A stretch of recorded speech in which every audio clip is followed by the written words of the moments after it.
काही तुमचा game changer असतो थंबनेल म्हणजे ना, एकदम तिथे गेम चेंज होतो आणि ज्याला आपण खूप जास्त लाईटली घेतो. म्हणजे अख्खा दिवस आपण पूर्ण शूटमध्ये घालवतो, कशी तरी एडिटिंग करतो. सुरुवातीला एडिटिंगचे खूप जास्त प्रॉब्लेम येतात, आय नो, बट आपण कशी तरी पटकन एडिटिंग करतो आणि त्यानंतर चालू काहीतरी डोकं लावून वगैरे पटकन एखादा थंबनेल बनवून टाकतो. पण त्या थंबनेलचा उपयोग नाही.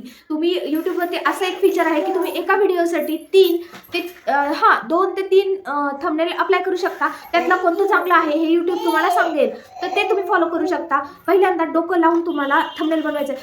थंबनेल जर व्यवस्थित प्रॉपर असेल तर तुमच्या व्हिडिओचा थंबनेलमध्ये की तुमच्या एक तर बोल्ड टेक्स्ट लागतं, तुमचा जो फोटो आहे तो त्या रिलेटेड पाहिजे, त्यानंतर ज्या टॉपिकवर तुमचा व्हिडिओ आहे तसे तुमचे एक्सप्रेशन्स पाहिजे. मेन गोष्ट म्हणजे एखाद्याच तुमच्या थंबनेलमध्ये इमोजीज नसतील तरी चालेल, पण असा एक कॅची वर्ड द्यायचा की त्याला बघून समोरच्याने क्लिकच केलं पाहिजे थंबनेलवरती. बास, इतक्या 3 गोष्टी जर तुम्ही फॉलो केल्या थंबनेलमध्ये, की एका व्हिडिओसाठी 3 थंबनेल बनवणे ते अलाउड आहे यूट्यूबवरती. जे चांगलं थंबनेल असेल, ज्याच्यामुळे व्हिडिओ तुमचा रन होत असेल, पुढे चालत असेल, तर तो थंबनेल तुम्हाला यूट्यूब स्वतः सजेस्ट करेल, तर तुम्ही तो यूज करू शकता. अदरवाईज तुमच्या एकच थंबनेल बनवा, पण त्याच्यावरती डोकं लावा, जे तुमच्या व्हिडिओमध्ये आहे तसे एक्सप्रेशन्स तुमच्या चेहऱ्यावरती दिसून त्या थंबनेलमध्ये तुमचा क्लिअर पिक ॲड करायचा आहे आणि बोल्ड टेक्स्ट करायचं आहे.